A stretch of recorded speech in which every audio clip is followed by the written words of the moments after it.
ఈ లోకంతో కలిసిపోతున్నాం. దేవుని మీద ఉండాల్సిన విశ్వాసం లోకం మీద ఉంది, లోకపు అధికారుల మీద ఉంది.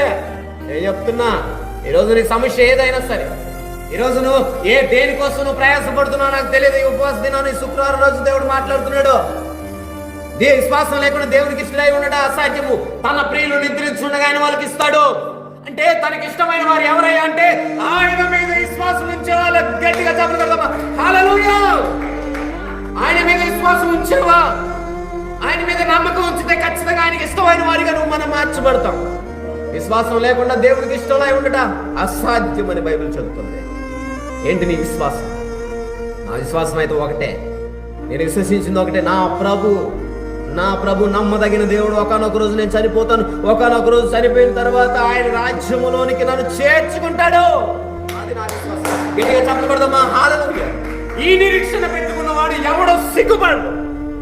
అసలు పునాది ఏంటంటే, క్రైస్తవులో అసలు విశ్వసించాల్సింది ఏంటంటే, నాకు బంగారం వస్తుంది, నాకు ఇల్లు వస్తుంది, నాకు కార్లు వస్తాయి, నేను ఆశీర్వదించబడతా, నేను దీవించబడతా. ఇది కాదు నిజమైన స్వార్థ, ఇది కాదు నిజమైన విశ్వాసం. నేనంటున్నా, నీకు అవసరాల అక్కర్లు వాటంతటయ్యే దేవుడు తీరుస్తాడు సహోదరుడా, తీరుస్తాడు, ఖచ్చితంగా తీరుస్తాడు. ఆయన నమ్మదగిన దేవుడు.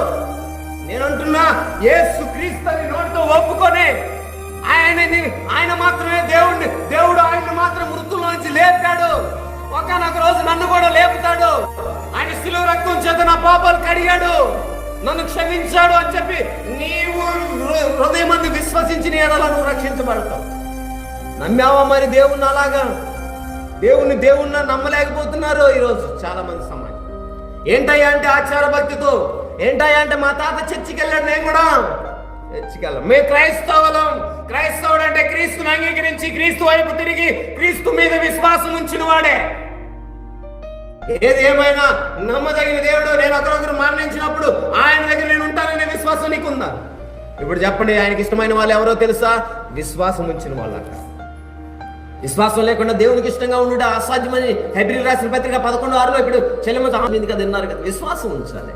ఏంటమ్మా విశ్వాసం అంటే? అక్క, ఈ లోకం అనాశ గతించిపోతుంది. ఈ లోక వ్యసనాలు ఒకనొక రోజు పాతి పెట్టబడతాయి. ఏమి ఉండవు ఇక్కడ. నేను చెప్తున్నాను, మనం కట్టుకున్న బట్టలు కూడా రావు సహోదరుడా. నీ విశ్వాసం ఏమై ఉండాలో తెలుసా? ఆయన నమ్మదగిన దేవుడు. ఆయన దగ్గర ఒకనొక రోజు నేను వెళ్తాను, అక్కడ నాకు ఒక రాజ్యం ఉందనే విశ్వాసం ఉంచాలి. చూసి నమ్మిన వాడి కంటే చూడక నమ్మిన వాడి ధన్యుడు. దేవుని స్తోత్రం, హల్లెలూయా! ఈరోజు ఉపవాసంలో ఉన్న మీరు మరి దేవునికి ఇష్టకరంగా నమ్మి విశ్వాసం ఉంచారా? దేవునికి ఇష్టకరంగా ఉన్న వాళ్ళు ఎవరంటే ఒకటే, విశ్వసించిన వారు. దేవుని స్తోత్రం, హల్లెలూయా!